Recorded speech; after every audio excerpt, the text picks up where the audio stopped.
What is up, Los Angeles, and welcome back to your Rams LAFB show. Here to preview the big Rams-Lions match here in Week 15. Got a very special guest. I've been trying to track this guy down for a long time. He's one of the all-time ball knowers. He's one of the thought leaders out there. I know him from the Audibles and Analytics podcast, as well as the Read Optional Substack. We got Jon Ledyard in the house talking all things Rams-Lions. How we doing today, John? I'm doing great, man. I appreciate you having me. I'm excited for this game. I'm not a Rams or a Lions fan or anything like that, and I'm still this excited for this game just as a lover of good football. So it's always fun when these two teams play. Yeah, 100%. I was just on a radio spot. They were asking me about the McVay Goff rivalry, the tension between the two. It seems to be dying down, but I think this is still one of the best rivalries in the game, even regardless without that. So, yeah, I mean, I have to shout out, you and Oliver Connolly, your Read Optional co-host there, did a review of the Seahawks and Rams game just from a couple weeks ago, about an hour long. I was eating that thing up. I listened to it literally 3 times, an hour straight of just talking on that game, just pumped into my head. It was beautiful moments for me. I was taking notes and all that stuff. But, as an outside observer, you've covered the Pittsburgh Steelers and Tampa Bay Buccaneers for years now. As an outside observer of this team, of this year, looking at the Rams team, what do you see that's making this year so special and different and feeling a lot more fluid offensively and dominant defensively? And then maybe what are some of the areas that maybe cause you to have some concern about this team? Yeah, I think the Rams, the biggest strength that they have is their ability to just morph. They can morph into the things that they need to be. When they were at their best and won the Super Bowl, and Raheem Morris was defensive coordinator, and they were able to morph defensively into the things that they needed to be. McVay has always been flexible and creative when you're able to do those things at that level. I mean, Shanahan's another one. Like, the 49ers are always a threat, but, basically if they're haven't had any health luck and they're still a threat. So I think that's what the baseline that you get to, just because they're such good game planners and schemers and play callers, things like that. So that's sort of the baseline. The ceiling, I think, would be that this year it looks like they have a couple of the more special players in the league, and that's usually where you need to get to avoid, like the Bucs last year, for example, are a good team. Like, coaching wise on offense, they had lots of answers to the test, but did they have like elite play at the game's most important positions across the board? Like, I think that was where, like, really good but elite. The Rams might have. I mean, Puka Nacua is making an argument for being the best receiver in football this season, and Devonta Adams, especially what he's able to do situationally in high leverage moments, because he is so hard still to stop, but in man coverage, I think those are the situations still where you see, like, he is so valuable to them. And where does most man coverage happen? Third down, especially third and short situations, red zone situations. So his ability to win in those high leverage situations is just massive for the Rams. So, yeah, and then obviously Stafford, probably MVP or definitely shortlisted, certainly deserving of MVP this season as well. So you've got really important players at like some key spots. I think that matters a lot. And then when you look defensively at a guy like Jared Verse and what he's able to do, and there's like good floor with all their defense, but he might be the guy that like is able to in the playoff game. I think that will be the question if we get into like what are some of the questions, concerns with them. They are really opportunistic and well coached in the secondary, and they don't make mistakes, and that is helping them a ton. You do wonder if you get into some of these top matchups and you have to run the gauntlet through 2 or 3 of these beasts in the NFC, will they get got in that secondary more than maybe they have so far this season, especially if they get back to some familiar opponents in the playoffs? So that would be the concern, just that part of it. And then what's the 4-man rush like? Is it good enough? I think it is good enough. That's not as big of a question for me. Obviously, last year we saw in the first playoff game, there was no questions there.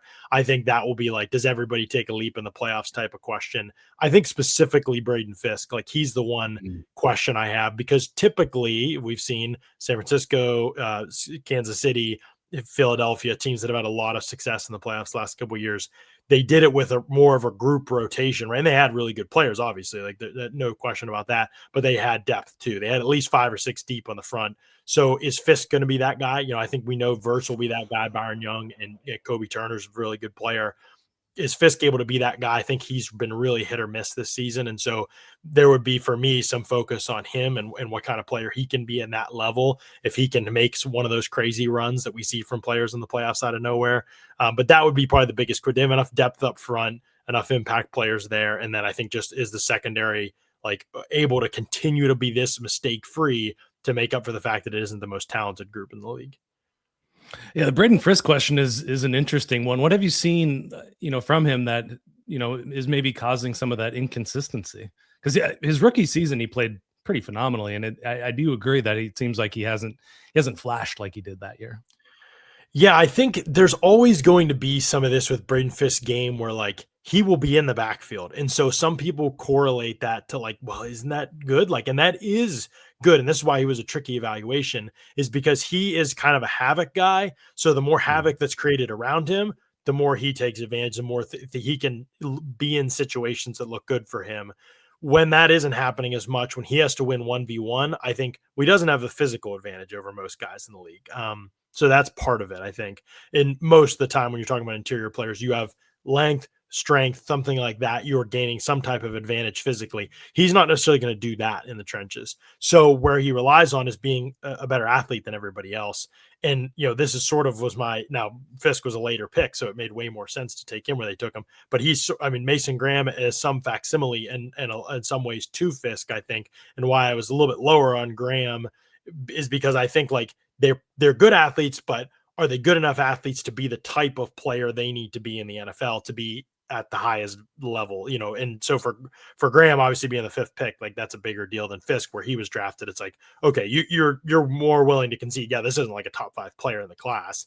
But that's what was part of the narrative with Graham, I think, is that he is. And I was like, well, he's not going to physically dominate people. And if he's going to win, it's going to be because he's a great athlete and a great technician.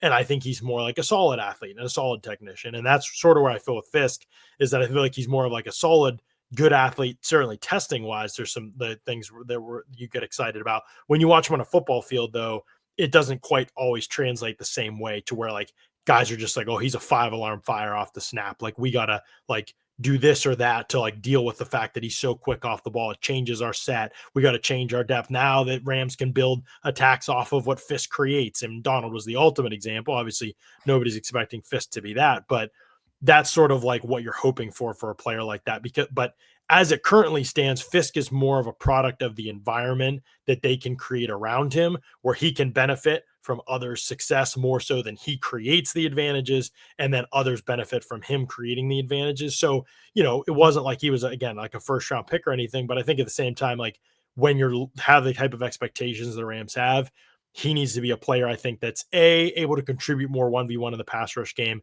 B, when he doesn't win, can he at least hold ground? The biggest issue I have with Fiske is he's on the floor a lot. And that is a problem, because you need to at least keep pocket integrity so other people can benefit from their rush ability. If he can't even do that, then it becomes a liability, because all of a sudden now there's escape hatches for quarterbacks where he was standing or where he's supposed to be at least controlling some space.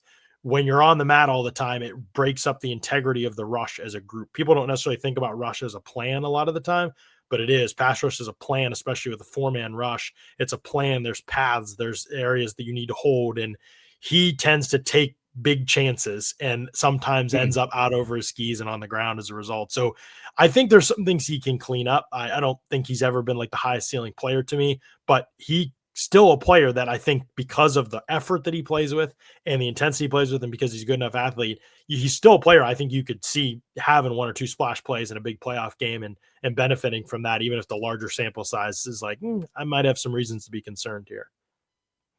Yeah, super interesting that the strategy for the Rams was to add Fiske and Verse together simultaneously with that havoc kind of, and obviously Verse creates a lot of havoc with all that speed and strength that he has.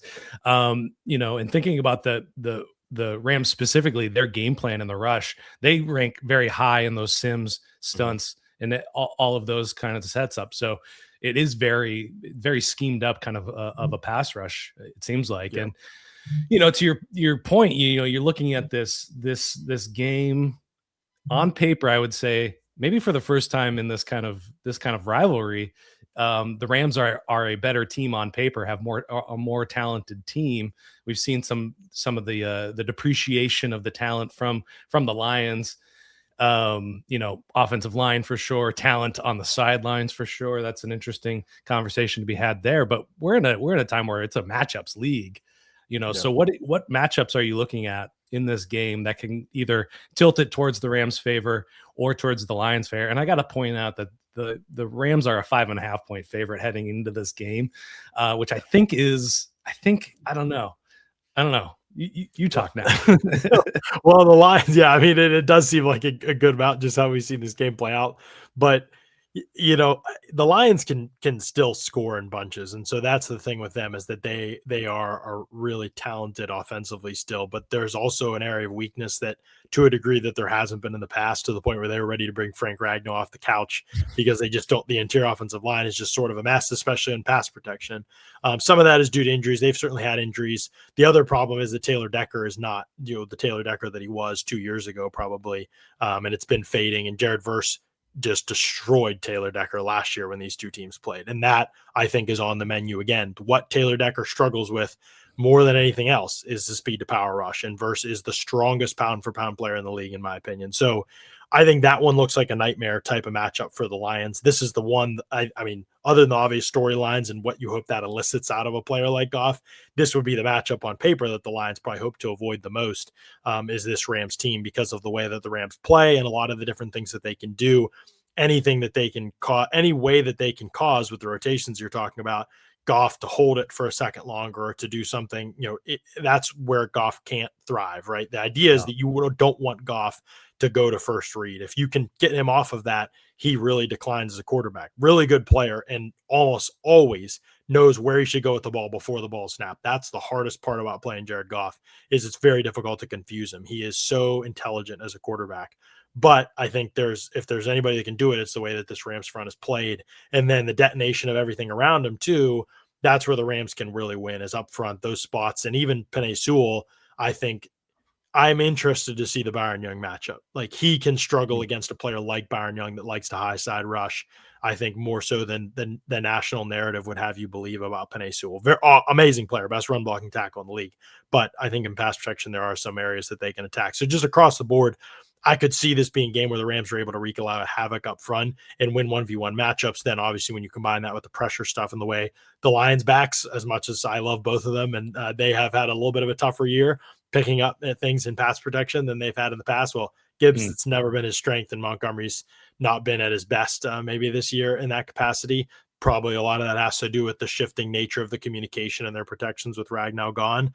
And so that part is going to be all where the Rams test them. So when Detroit has the ball, to me, those are the biggest things I'm concerned about, is just like their ability to survive up front. If they can win there, I like their ability to do things the rest, even without Sam Laporta, who I think is a really important player for this matchup typically. Just with Jameson Williams is just a way better player than most people realize. And there's nobody in the Rams secondary, I think, that I would be like, oh yeah, they can match up with Jameson Williams if that's the route that they need to go. But the Rams are all about staying in advantageous down and distance situations as a defense. And if they can do that, I think the Lions are going to have a lot harder time. Yeah. Sam Laporta is a big loss for this team. I've been thinking a ton about the Dave Canales game plan offensively from just a couple of weeks ago. Rushing the ball 40 times, throwing the ball just 20 times, short passes, 5.5 yards, average depth of target for Bryce Young there. Really mitigating the pass rush and then creating kind of some opportunities in the back end for explosives. Really, getting Emmanuel Forbes, let's say, one-on-one on Tetaroa or their other receiver they were able to target there. And the loss of Quentin Lake, I think, for the Rams defense, that side of things as well. If we can hop over to that side, well, let's shift to the Rams offense and what they can do. I just realized we had just been talking about the Lions. Well, the Lake thing is a big loss. I mean, that hurts them, and I think it hurts their defensive flexibility because of how good of a player he is to some degree. Now, the Rams have been so good at like just print the next guy, type of thing. So I think like the fact that they could do that in the game, like went down and still keep rolling. And obviously the trade that they made with McCreary, like, I think they've positioned themselves to be able to weather the storm a little bit in that capacity, but it's not going to be the same as when you have a guy like Lake, just in terms of even communication at that key spot. So it will be a spot where Detroit goes after them for sure. Yeah, and that's what I was thinking about in terms of Sam Laporta loss is coming out of the slot there. They really haven't been playing that kind of quick game in the passing game. It's funny you mentioned JMO. He seems to be having this breakout year all of a sudden where people are starting to recognize him. But the big question mark there would be, Josh Wallace has been the one that's taken over for Quentin Lake. Former undrafted free agent. Covering the slot a lot. Amon-Ra St. Brown playing the slot a lot there. Is that an exploitable area for the Lions on this defense? Do you think that's a mismatch?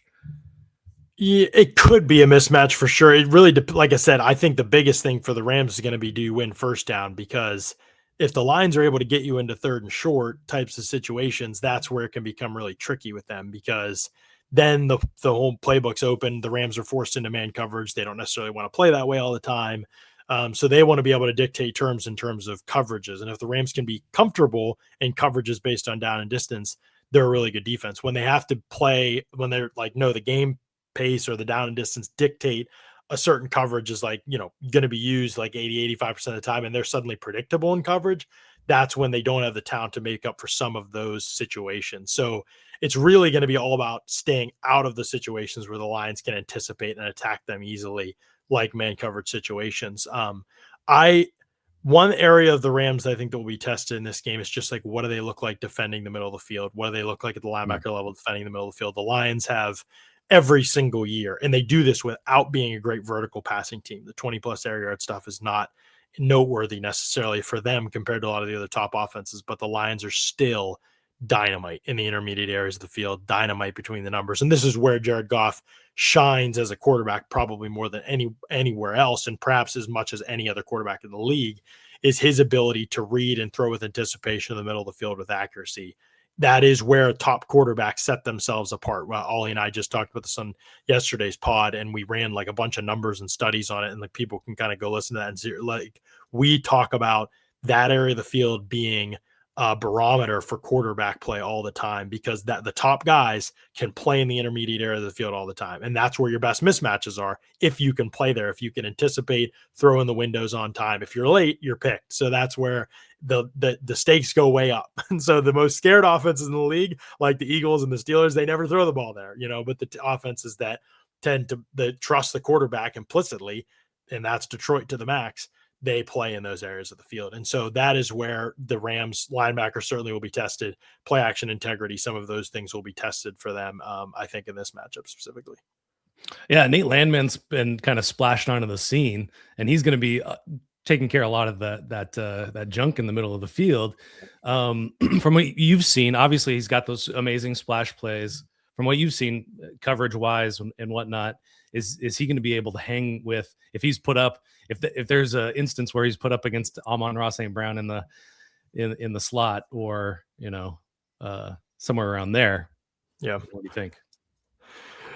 I don't know. I mean, this is a tougher matchup than most would be for Nate Land, for anybody really at linebacker, because depending on who you get matched up against, obviously. But I mean, you just think of what they're capable of doing out of the backfield in Detroit. It's just a really tough matchup, and that's often who Landman's going to have. Now he's done better in coverage this year than anybody could have anticipated. Like, there's no way. I mean, if Atlanta knew this, they wouldn't have probably let him go. So this season has been like so good for him in coverage that I'm not going to take anything off the table. Compared to especially where like the level of expectation would be for somebody like him. But you have been able to see that part of his game grow in terms of just the feel for the thing and everything like that. Now, he's not in man coverage very often. Most linebackers aren't. So I don't think you're necessarily going to see like it be a 1v1 thing as much as it is, how does he anticipate? Like, does he have an understanding and a feel for the route structures happening around him? Because that is where I think you get attacked more than anything as a linebacker in this scheme, is they pull you one way with one thing and they throw the ball in behind your head.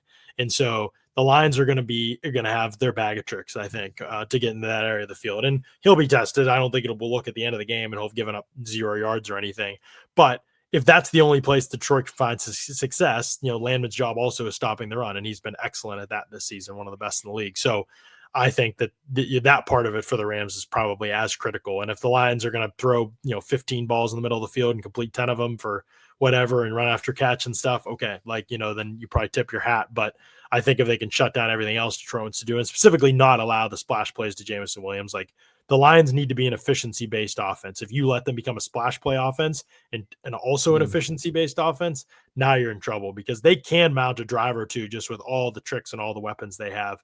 But if you're letting them throw the ball over your heads and you're letting them rip off 50, 60, 70-yard plays, and you're not tackling the catch, especially with Gibbs and Williams, then you're in pretty big trouble defensively, I think. Yeah. We haven't really touched on the Detroit's running game so far. Obviously, this Rams team likes to play in a lot of dime, a lot of nickel, not a lot of base. I think that by far the highest dime percentage so far this year. In going back to that Canales game plan, that was their lowest dime playing of all season. Were they forced out of that because it was so run heavy, or yeah. I thought it was that was the prescription, you would say? Yeah. Okay. That's absolutely right. Yeah. I mean, I think Carolina's ability to dictate some of those things, and then Carolina converted every fourth down. And there was some, obviously they threw, Rams threw a pick six. I think that's the only time it's happened this year. I can't really that's, it's not necessarily the game script that you're the Panthers solved them. In my opinion, at least, Panthers fans, I hope don't take offense to that. But I think that there was a lot of one-off situations. The Panthers executed really well. And I think McVay sort of said that after the game. People how do you lose to the Panthers, brother? We thought you were the best team in the league. And I think he was he wasn't trying to be disrespectful to Carolina, but I think he was this is how it goes in the NFL sometimes, where you lose all the high leverage situations, and the margins are not on your side and you lose a game, a close game. And that happens. And obviously he was he understood that the broader picture of things, there was no reason to fret if you were a Rams person after this game. And that was sort of my point after the game, was hat tip to Carolina. They did a lot of awesome stuff, and they made it as difficult as they could, but if they play 100 times, I know who I'm taking in almost all those. So that's sort of where I see that. But yes, I mean, you're right about that. In Detroit, it's been interesting. They lost Laporta. They can get in heavier personnels if they need to, but it's not quite, doesn't have quite the same threatening nature, I think, that it has in the past. So there will be some, how does LA respond to that, especially without Lake? It's well, do they trust the other guys to be able to execute against a scheme like Detroit's? Maybe that's where the question, I think, is going to lie more than anything defensively. And so we'll find out a little bit about their versatility, flexibility defensively without Lake. I don't know how much that'll matter for the playoffs if he's back, but I think it'll matter for at least assessing them as a potential 1 seed and for the rest of the regular season. Detroit's run game has always been something that I've always been afraid of. Is that different for this year in this game? I mean, should they? Is that where it starts and ends, I guess? Yeah, I mean, I think that it's not, certainly statistically, I guess, it's not been, it's still a huge threat because of their ability to hit splash plays. That's probably what I'd say more than anything. They might not be consistently as efficient as they've been in the past, but they're still 8th in EPA per rush, and a lot of that is because they can just rip off big ones when they need to. And so that's still there. You still, talking about Sewell to be feared. You're still talking about a run game with a lot of the menu, very versatile run game. The interior offensive line is good, really good with the duo stuff that they do. I would say the doubles and climbs are where they get you. If they can get you into a light box and they can double and climb on you, all Gibbs needs is a seam. And if he's moving vertically anyway, it's pretty lights out stuff. Now, they don't have quite as much in the pull game as they've had in the past. And so that is where the Lions are more limited on the menu this year compared to past years. And so still a run game that can hurt you, not as versatile and not as overall as dynamic as when Ragnar was there and some of the pullers that they had in the past. But they still have Sewell, and his ability to pull still helps a ton. They still have lots of ways to get the ball in the space. When you have an advantage creator like Gibbs, who all you need to do is create an angle, and his acceleration can take care of the rest, it makes the coaching job a little bit easier, and the ways to attack you a little bit more vast. So LA, I mean, yeah, I think LA's got their work cut out for them in defending the run for sure. It's not, I mean, fear is, I think probably relative in these situations. LA's done pretty well against the run this season, but I think that this is definitely going to be a challenge for them. Yeah. And then I just wanted to hop back over to the Lions, or the Lions defense specifically. Tons of base, big bodies on the field. Obviously, the 13 personnel for the Rams has been kind of revolutionary, changed how they really feel on the field. feeling a lot more fluid once all that clicked into place. They also play a ton of man coverage as well, highest in the league, I think the Lions do. Is there anything there in terms of being able to stop 13 personnel? And is playing man coverage against Devontae and Puka and a guy like, I want to throw Tutu Atwell and Terrence Ferguson in there because those are kind of their explosive elements that they have. Am I on to anything there, or is I'm just? I mean, you're gonna have your hands full if you're Detroit, playing as much main coverage as they played this season. If that's their philosophy, I think they've also been a pretty high pressure team, sending pressure team without that much payoff. Detroit's actually has one of the slowest time to pressures in the NFL this season, and that's where I think this will kind of start. Is if you can't get to Stafford quickly, we already know, everybody knows at this point that blitzing him can be a pretty futile effort. And so if you can't get to him quickly with 4, like how desperate are the Lions going to get? And to me, this is where the game really falls apart, where they have to kind of win a shootout, I think, if they're going to win, because again, it's just a really tough matchup. Like, you can't rely on some of the pressure points that you could rely on against Tampa Bay or Philly and some of those matchups if you're the Lions. I think Aiden Hutchinson is a really good player. I don't think he's a tier 1 pass rusher or tier 1 defensive player in the league. I would take Jared Verse over him, I think, if I had to pick between the two, just because I think Aiden Hutchinson is a havoc benefiter, and he definitely creates some. Like, there are certain matchups which, like, he can overwhelm people a little bit, but you can see when you get into higher profile matchups with him that he doesn't have the athleticism or strength advantage to the degree that he does over backups. You can see, like, then that limits the bag. And now he has the inside counter, which will get you. He has the spin counter, which will get you. So he has a move in the bag. I just don't think it's quite as dangerous as, like, Jared Verse can bench press the top. He can bench press Trent Williams. He can bench press anybody in the league into the pocket. And so I think a lot of people would probably say, well, Hutchinson's tier 1. I mean, he's in the conversation for top guy after Garrett and Parsons, and I don't see him as quite that special player. Very good player. I'm in the top 10 still for edge rushers, but I just wouldn't have him quite that high. And then Detroit hasn't had anybody else, and that's a problem. Like, they need other guys to be able to take advantage of this thing. The Rams, certainly, if there's a concern for them offensively, it's if they get up against a group that is just so good up front, how will they handle being in 4 or 5 1v1 matchups across the board if a team can play them that way? That is a valid concern, I think, with LA for the playoffs, like, to at least wonder about that. I just don't think Detroit's the defense to expose that the way that they've played this season, the way that some of their guys have looked this season. So they have to find ways to do that. But if you blitz a lot against Stafford, you're probably going to get cooked. And if you play man coverage and blitz, I mean, you might get 40 rung up on you or more. So I think I'm really curious to see, and I respect Calvin Shepard a lot. I'm really curious to see, he's shown that he can game plan a little bit, and with limited personnel too. Now, he won't have Branch. I think Arnold's still hurt. I know Reed's back. He's struggled since he's been back. Robertson is probably your classic, if the vibes are right, player. He could look great. Like, he can hang with Justin Jefferson. If they're not right, he could just get fried all day type of guy. So I think that I'm really curious to see if Shepard's just like, we're going to do what we do. If he does, I don't know. I don't know if he can get away with that. If he can game plan something that we haven't seen, because he's a new guy, like, I leave open that room for, like, maybe there's a game plan in there with some things that we haven't seen yet that they're ready to roll. And I also wonder how much the Rams are going to go 13 personnel in this game, because this is a unique matchup, because the Rams will play heavy. Well, the Lions are like, we're comfortable with heavy. They play with 3 linebackers on the field more than any team in the NFL, not even close. So because of that, are the Rams like, well, then we're going to force you to spread. Like, we want more of your DBs on the field. We've seen these boys tackle. We know you're hurting at a couple spots. We're going to attack you that way. So I wonder if McVay game plans something that he is something different from his standpoint and gets away from some of the 13 personnel stuff, which the Rams obviously have all this in the bag, and they've pulled all this stuff out at different points this season. I think it's just that we haven't seen as much of the 13 stuff from McVay, so it feels new, but they've got all kinds of arrows in the quiver. So I wonder if we see as much 13, or if they're going to fight strength with strength and just say, yeah, we don't care if you guys play heavy, we're going to still be able to beat you. Or if they're going to try and go lighter personnel and put the Lions in a spot where they think their weaker personnel is on the field. Yeah, that's a huge question for me as well. And I think one of the telling things is, after 2 weeks of being a healthy scratch, Tutu Atwell, is back on the active roster You now. know, that might be your answer right there, because he's not going to be on the field in 13. Not at all. Yeah, 100%. So I'm gonna hold your feet to the fire here. How do you think this game plays out?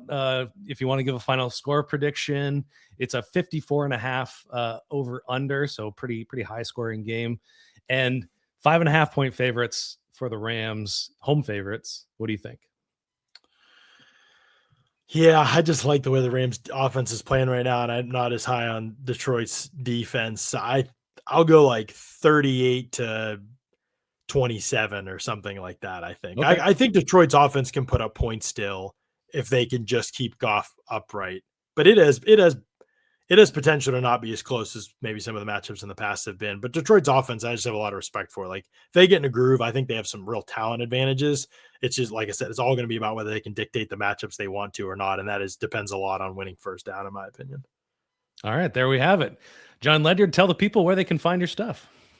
Yeah, Audibles and Analytics is my Substack. Ollie and I talk ball. We do 4 hours of podcasting a week together. So it's a lot of like league-wide focus stuff. We just looked at the top 10 offense in the league. So we talked about the Lions and the Rams actually on that, but not as much about the Rams because we had talked about them, as you indicated, a lot in other podcasts. But we talked about top 10 offense in the league currently and who we saw and predicted as top 10 offenses going into the season, and where the kind of teams that have surprised have come from, what's going on there, what are the league-wide trends offensively that top teams are focusing on. I talked about one of those a little bit in this one. So we just did that podcast, so people can go listen to. We did one on us teams that have been eliminated from the playoffs this past week, and just what the outlook is for those. And then we do tons of draft stuff, like really deep dives into draft analysis and prospects and skill sets and scheme fits and all that kind of stuff over on Audibles and Analytics. You can listen to that. And then I do a Bucks and Steelers podcast and some film stuff over there, and I'll have lots of scouting reports up there too, some video stuff at times. So yeah, it's like $5 a month or $50 for the year. So you get a lot of content for that charge, in my opinion. So I think people will enjoy it if they're into the kind of ball we talked today. Yeah, 100% worth every penny, I have to say. I'm full-throated supporter. I got to get a t-shirt or something to really seal it, or a hat or whatever. If you got merch, I'll buy it. Anyhow, you guys know where to find us, lafbnetwork.com, Rams LAFB. Just type that in. I'm RL Anderson, LAFB on Twitter or X. And man, what a great talk. Appreciate you coming on. We will be back with Erin Coscarelli and her practice report from Rams HQ on Friday. Until then, see you next time. Hey, Ramley, thank you so much for hanging out with us and watching the Rams LAFB show. Quickly before you go, got to tell you about our friends over at Sleeper. It's the #1 sports app right now, and you've got to download it because it's got so many great features that I want to tell you about. Aside from season-long fantasy, which is the best in the business, they've also got live score trackers, in-game updates, plus the live chat where you can actually communicate with other users right on the app. But perhaps the best feature, at least that I like, is the daily fantasy feature, or the live pick'em. Just pick 2 to 8 players across any sport: baseball, basketball, hockey, obviously football, and our Rams. You're going to choose a player, just choose more or less. Matthew Stafford, more or less passing yards. Kyron Williams, more or less rushing yards, more or less touchdowns. 2 to 8, you can win real money. So when you go to make your first deposit, make sure you use our promo code RAMSLAFB, and Sleeper's going to give you a match bonus up to $100. So you deposit $100, they're going to give you $100 free. You're now sitting at $200. You put in $10, they're going to match you $10. You're now sitting at $20. But on top of that, right now, Sleeper is offering all new user signups a $20 free entry, no deposit required. Go sign up. You're automatically invested $20 straight from Sleeper. But you can stack that offer with that match bonus offer to add more money. Just make sure you use that promo code RAMSLAFB. Go check out Sleeper. Download it today. Tell them the guys at the Rams LAFB sent you. And as always, Ramley, thank you so much for making us a part of your day.